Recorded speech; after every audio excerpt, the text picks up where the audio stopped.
Ukrainian President Volodymyr Zelsnkyy suggested in his nightly video address that Russia has been purposely targeting American investments in Ukraine. According to Associated Press, Zelensky condemned the attack amid the push for peace. Just when the world expects a clear answer from the Russians, an answer regarding the negotiations to end the war, he added. He said Moscow has shown no signs of pursuing meaningful negotiations to end the war and urged the international community to respond with stronger pressure on Moscow, including tougher sanctions and tariffs. Meanwhile, Russian Foreign Minister Sergey Lavrov said earlier on Thursday that Vladimir Putin is ready to meet with Zelensky to discuss peace terms, but only after key issues have been worked out by senior officials in what could be a protracted negotiating process because the two sides remain far apart. В Мукачеві росіяни фактично спалили підприємство, до речі, американське підприємство, виробника електротехніки, і це побутові електроприлади, нічого воєнного. Росіяни точно знали, куди б'ють. Це був ракетний удар. Ми вважаємо, це був цілеспрямований удар саме по американській власності тут, в Україні, по американських інвестиціях. Дуже показовий удар. Як і вся ця масована атака. Якраз коли світ очікує від росіян чіткої відповіді щодо перемовин про закінчення війни. Зараз сигнали з Росії просто, якщо чесно, непристойні. Вони намагаються зіскочити з необхідності проводити зустріч. Вони не хочуть закінчувати цю війну. Вони продовжують масовані атаки проти України та дуже жорсткі штурми на фронті. Запускають ракети по американському підприємству, як і по багатьом іншим абсолютно цивільним нашим мішень. Причому зовсім поруч з кордонами Євросоюзу і НАТО російський ударний дрон залетів на територію Польщі. Дуже неприємні інциденти з дронами були і на території Литви. Це все не є чимось, знаєте, випадковим, це наглість росіян. Нічого, крім сили, тиску, Путін не розуміє. Звісно, ми робимо і будемо робити все необхідне, щоб захистити нашу державу і захистити наших людей. Президент Сполучених Штатів Америки абсолютно правильно говорить, не тільки в обороні це треба робити. Russian President Vladimir Putin is ready to meet with his Ukrainian counterpart Volodymyr Zelensky if certain conditions are in place, Russian Foreign Minister Sergey Lavrov said Thursday.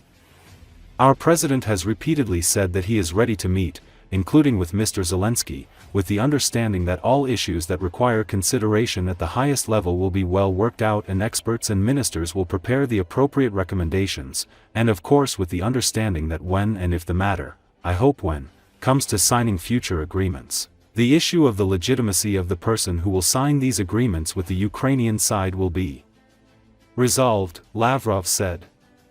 According to Associated Press on Wednesday, the Russian official said that working on security arrangements in Ukraine without Moscow's involvement was not feasible, according to state news agency RIA Novosti.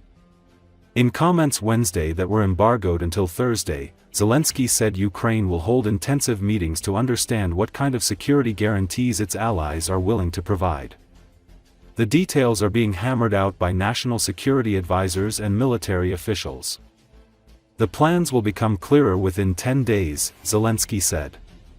He then expects to be ready to hold direct talks with Putin for the first time since the conflict began. The talks could also be conducted in a trilateral format alongside Trump, Zelensky said.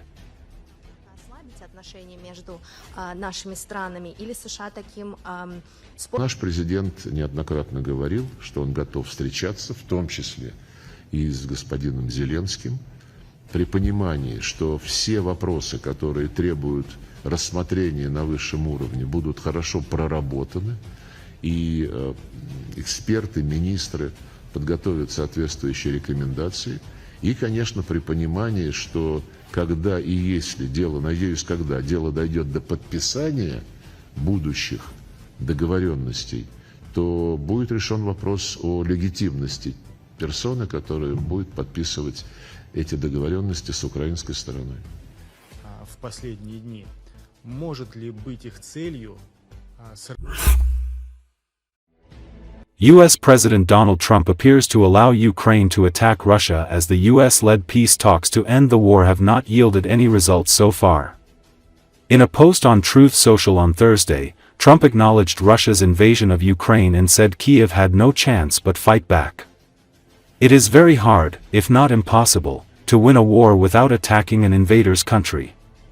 It's like a great team in sports that has a fantastic defense, but is not allowed to play offense. There is no chance of winning. It is like that with Ukraine and Russia, Trump wrote. He went on to blame former U.S. President Joe Biden for the ongoing war in Ukraine. Crooked and grossly incompetent Joe Biden would not let Ukraine fight back, only defend. How did that work out? Regardless, this is a war that would have never happened if I were president, zero chance.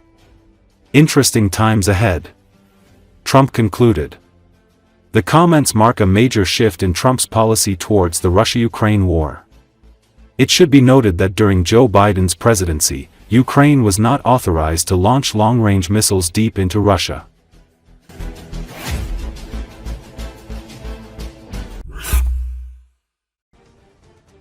The negotiations in the US involving Donald Trump, European politicians and Zelensky have caused the most controversial opinions in the Russian elites.